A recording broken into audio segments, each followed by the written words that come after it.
Melihat program-programnya pemerintah untuk menyiapkan peningkatan daya saing berjalan dengan bagus. Termasuk sebenarnya kalau ngomong industri yang untuk ekspor gitu ya, ini kan harus mempermudah juga impor ya. Dan kita kepengen bahan baku impor, bahan baku lokal dimanfaatkan lebih banyak.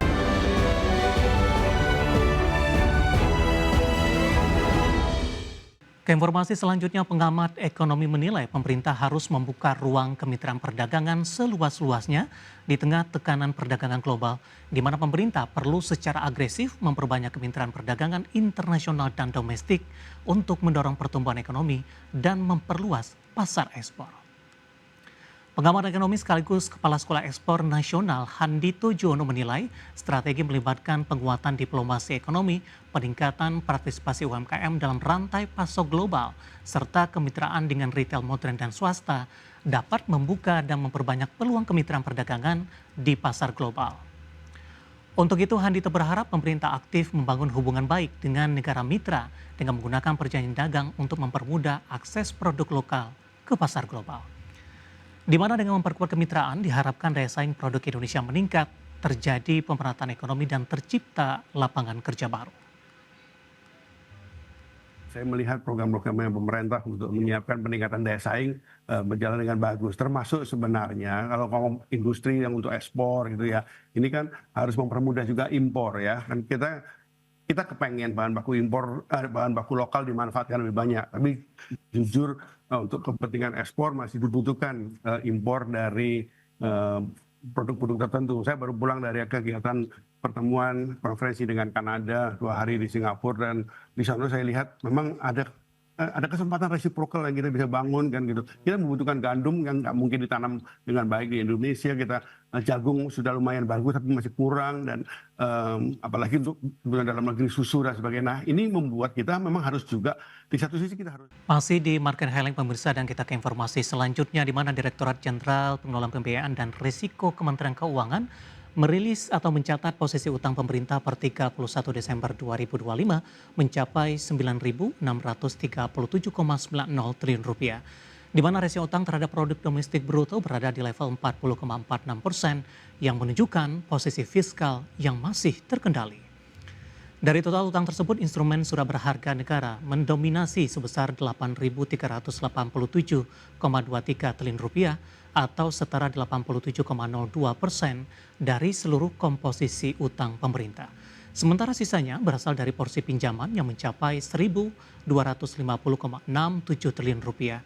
DJ PPR menegaskan pemerintah terus mengelola utang secara hati-hati, terukur, dan diarahkan untuk membentuk portofolio yang optimal, sekaligus mendukung pengembangan pasar keuangan domestik.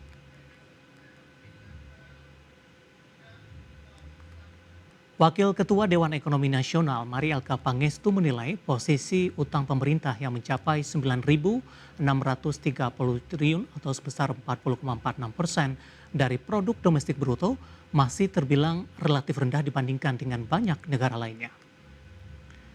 Meski demikian, Mari Elka Pangestu menyebutkan yang perlu diperhatikan yakni debt to service ratio atau DSR, yang merupakan rasio keuangan yang mengukur kemampuan individu atau bisnis dalam membayar cicilan utang dibandingkan dengan total pendapatan bersih bulanan. Mari Elka meminta masyarakat tidak memandang utang sebagai hal negatif, namun melihat utang dari penggunaannya untuk pembangunan ekonomi dan menghasilkan pertumbuhan. Mengenai utang, kalau kita lihat 44% dari PDB sebetulnya relatif rendah ya dibanding dengan banyak negara lain, apalagi negara maju yang sudah di atas 100%. Nah, bagaimana kita menilai manajemen hutang? Tidak bisa hanya dari debt to GDP ratio, kita juga harus lihat debt service ratio.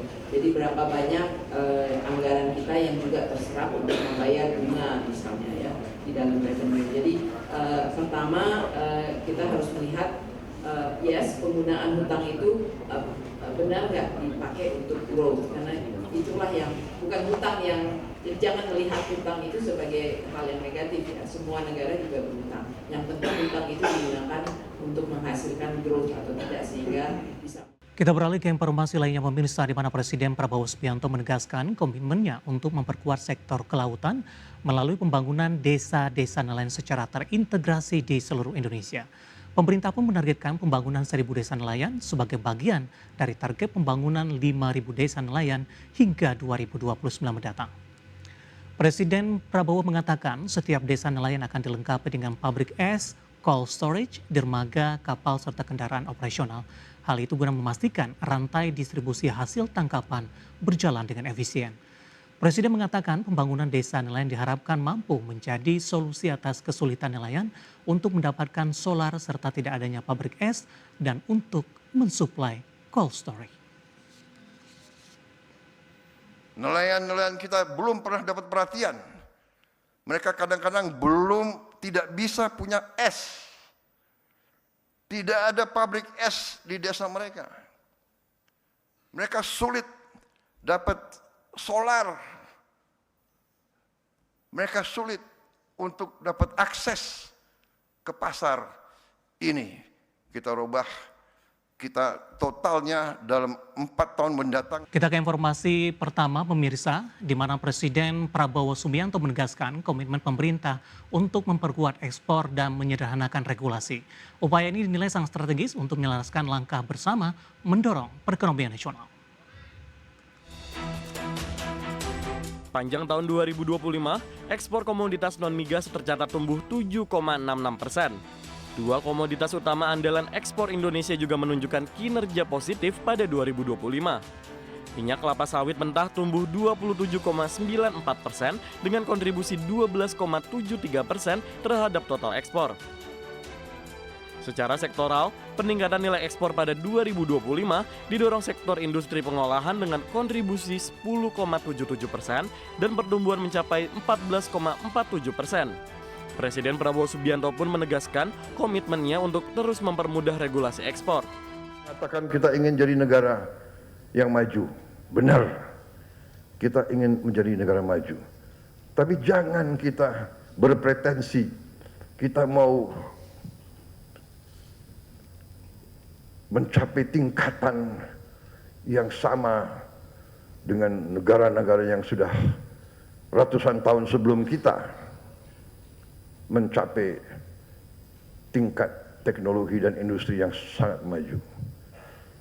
Kita punya cita-cita tinggi, tapi kita punya sikap yang realistis. Yang penting bagi kita adalah kita harus menjaga dan mengelola seluruh kekayaan negara, seluruh sumber daya alam kita, dan kita kelola, kita jaga, dan kita pergunakan sebesar-besarnya untuk kepentingan seluruh rakyat Indonesia.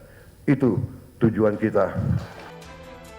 Di sisi lain, peningkatan ekspor menjadi salah satu pilar menuju target pertumbuhan ekonomi 8%. Pemerintah optimis bersama dunia usaha siap bekerja sama dengan dalam menghadapi tekanan global, termasuk kolaborasi yang memerlukan komitmen nyata terhadap penyederhanaan regulasi serta kepastian kebijakan. Dari Jakarta, IDX Channel.